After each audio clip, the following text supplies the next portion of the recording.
Hello,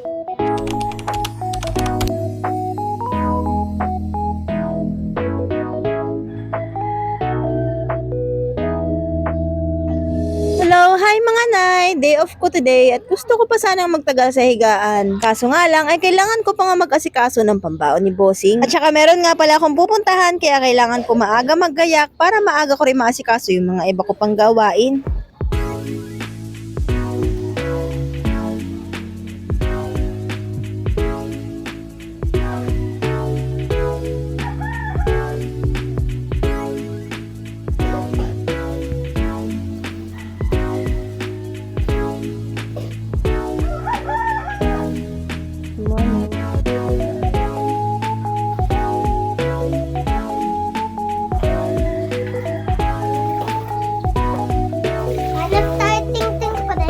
Maaga pa lang pero yung kalat ng mga bata na naabutan ko sa labas ay nako hindi na nga magkamayaw. At pagbangon ko ay nagsalang nga muna ako ng sinaing bago nga ako mag-asikaso ng sarili ko. Para habang may ginagawa ako ay yung sinaing aantayin ko na lang kumulo.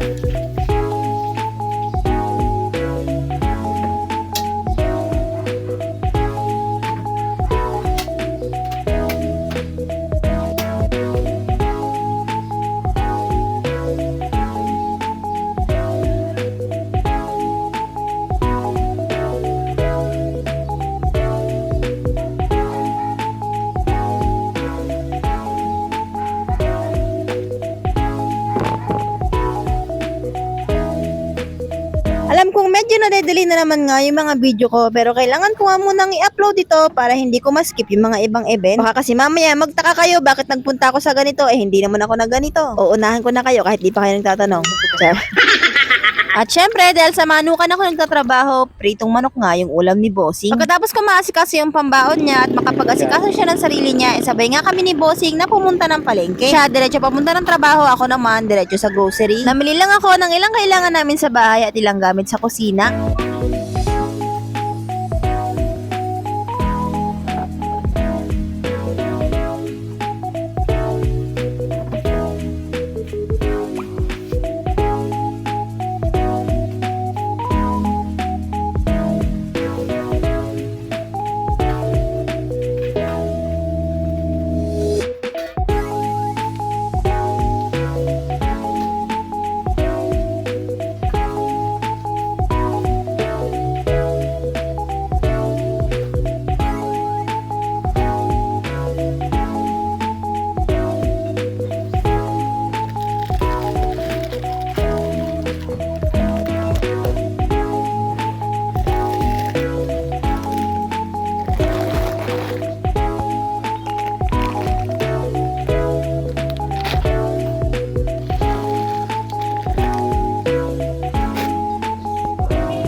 Pagkagaling ko sa grocery, dumiretso naman ako sa bakery. Syempre, ito yung laging hinahanap ng mga bata na pasalubong pag ako'y umuwi. At bumili nga rin ako ng request nilang lollipop. Lagi kasi ako hinihingian ng lollipop. Gusto nila yung may mga design. Pag mga ibang design ng mga lollipop yung binibigay ko sa kanila, ay naku talaga naman tuwan-tuwa. Magkano po yan?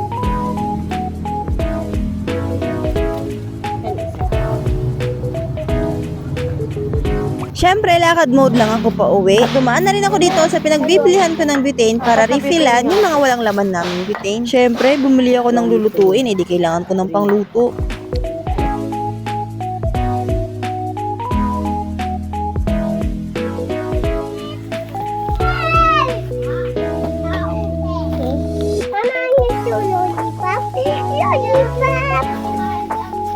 Hindi siya kumain na siyambet.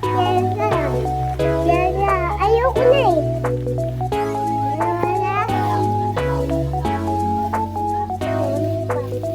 Lollipop. Pagka-uwi ko at pag-asikaso sa mga bata, ibinilin ko nga muna sila kila mama. Aalis kasi ako at pupunta ako sa munisipyo ng Balanga para kumpirmahin kung nakarehistro ba si Kuya Von o hindi. Nung na kasi ako sa ospital, si bossing yung nag-aasikaso ng birth certificate niya. Yun nga lang, pag-uwi namin ng bahay, hindi namin napansin na wala palang registry number yung kanyang birth certificate. Kaya ngayon, kailangan na sikasuhin kasi kailangan yun sa school nila. Naka-temporary enrolled kasi siya, gawa ng yung birth certificate nga niya walang registry number. Isa't kalahating oras yung biyahe sa bus mula dito sa amin papunta sa munisipyo ng Balanga. Kaya medyo mahaba-habang travel video nga ito. Apa, kabulan na. Yeah, John.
Pagdating ko nga dito sa munisipyo, medyo mahaba nga yung pila. Marami kasi nagpaparehistro dito sa may local civil registrar, gawa ng malapit lang dito yung ospital. At nung number ko na yung tinawagan, sabi sa akin, kumuha daw muna ako ng PSA para daw malaman ko kung nakarehistro na ba siya o hindi. Kapag nalaman na hindi pa nakarehistro, saka pa nga lang sila magbibigay ng mga requirements para sa late registration. Mahirap naman daw kasi kapag ka nadoble yung kanyang pagrerehistro. Pwede na rin sana kung manguha nung araw na to. Yun nga lang, yung dala kong pera, sakto lang. Kaya ayun, pagkagaling ko sa local civil registrar, umuwi na nga rin ako agad. Yun lang yung pinunta ko doon. Yun lang yung dinay off ko. Wala akong napala.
Bumaba nga muna ako dito at pumunta sa my store para maki-CR. Tapos naglakad na lang ako pa uwi. At pagdating ko ng bahay ay agad din naman ako nag-asikaso at nagbihis. Kailangan samantalahin gumawa habang tulog yung mga bulinggit.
po, ayan, kakauwi ko lang galing sa Balanga. So, syempre day off ko ngayon at kailangan ko pa rin maggawa ng gawaing bahay, maglaba. And ito nga, kasi yung mga unan ko, tingnan nyo, wala siyang punda. Yung itsura. Yeah, hindi namin to ginagamit sa higaan. Ito ay nandito lang sa labas. Kasi yung mga bata, pag galing sa labas, diretso sila dito sa loob. So, ito, namili ako ng gagawin kong pondo yung tawag sa amin ito. Nasa loob ng unan. Ayan. 300 siya. Ayan. 300. Dalawang ano to eh. Klase. Ayan. Tapos, ito yung binili kong punda. Ewan ko kung kailan pang vlog yun. Basta ngayon ko pa lang siya nalabhan. Kumbaga, nakatago lang siya. Hindi ko siya naasikaso. So, ngayon ko pa lang siya maaayos. So, ngayon ko ililipat tong mga unan na to. Tapos, yung mga ibang maliliit na unan, ililipat ko na rin pagsasama-samahin ko na sa isang malaki para tigi-isa kami. Kasi, nag-aagawan sila sa mga unan, lalo na yung mga maliliit. Yun. Tapos, i-share ko lang din pala yung aming kusina. Pero medyo maraming kalat talaga to. Kasi ngayon, pang umaga ako. Yan, yung aming kusina, may bubong na yan. Kasi nakahingi si bossing ng yero doon sa pinagkatrabahuhan niya sa boss ko din, sa hipag ng boss ko. Yan. Ayan, naayos niya na. Tapos, itong dito sa may hugasan, natambakan na rin niya. Natambakan na rin niya ito dito eh. Ito, wait lang. Yan, natambakan na rin dyan. Hindi na siya purong bato katulad ng dati. May lupa na. So, talagyan pa ito ng tambak. Pantayin pa yan hanggang dito. Hanggang dito pa yan. Pati yan dun sa CR. Kasi galing din dun sa trabaho niya. Ayan, meron mga panambak. Ayan, mga nakasako. Meron pa dito. Galing din sa boss niya. Yan. Mga dinadala na dito kasi hindi naman nagagamit doon. Tapos dito rin sa may loob. Dami ko labahan, nakakalat. Ito. Kasi di ba kung natatandaan nyo, ito nakalubog. Sabagay hanggang ngayon lubog pa rin siya eh. Tinambakan na rin to. Ayan. Tinambakan na rin nila yan. Yan yung ginagawa nila nung Sunday ng umaga kasi panghapon ako. So meron akong ibang nakuhang clips habang pinagtutulungan nila ni Ivan na tabunan yan. Buti na nga lang at kasama niya si Ivan. Kasi ako hindi ako makatulong sa kanya. Gawa ng meron din ako sariling gawa. Sila yan nagtulong ng mag-asikaso nun. Yun sa may ano namin, lamesa. Papantayin pa yung kulang pa yung ano niya, tambak. So yun, papantayin pa yun. Yan, share ko lang. Kasi hindi ako makapag film kapag si bossing yung gumagawa. Kasi nga, sinasabihan ko siya na mag-film siya kasi nga content ko yon. Pero alam niyo na ayaw niya. Mahirap naman pilitin pag ayaw. So ngayon, ang gagawin ko ay ito. Transfer ko muna to dito.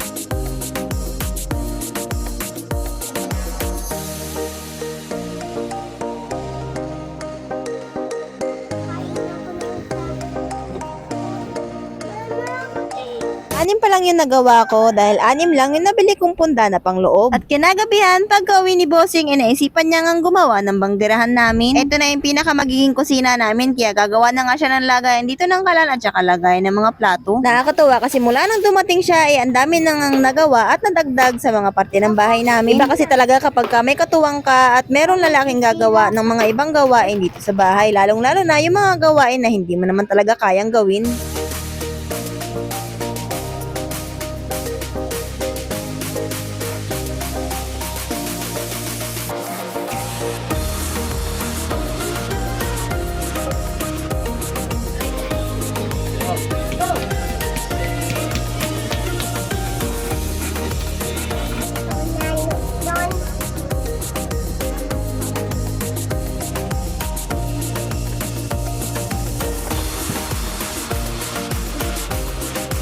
pagkatapos niyang gumawa, ay tinulungan niya akong magbuhat ng mga nilabhan ko para mabanlawan ko dito sa baba. Dinala na nga rin namin tong solar para meron nga kaming ilaw dito. Malaking bagay rin talaga tong solar na to kasi kahit papano kapag kagabi na ay makakagawa pa nga rin ako dito sa may igripo namin. At mas malakas yung ilaw niya kaysa sa cellphone lang ipangiilaw ko, di ba? Pwede ko pa siyang isabit at hindi nga ako mahihirapan sa pagbitbit.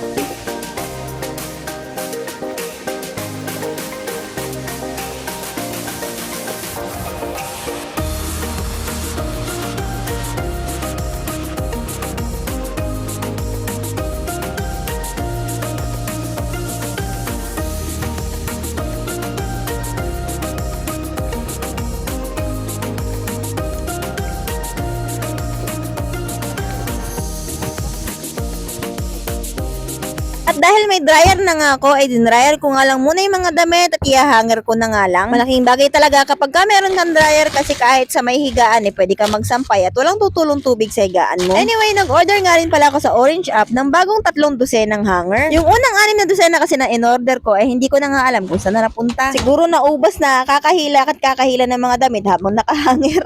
Tangon kasi magtupi. Ay nga pala, maraming salamat sa'yo kasi kahit almost 17 minutes itong video na to, nandyan ka pa rin at nanonood. Thank you dahil sinamahan na naman ako sa isang araw ng buhay ko. Susubukan ko pa rin na makapag-upload araw-araw para kahit papano ay maging updated na yung mga video ko. At hanggang dito na nga lang muna. Until next video po. Thank you for watching.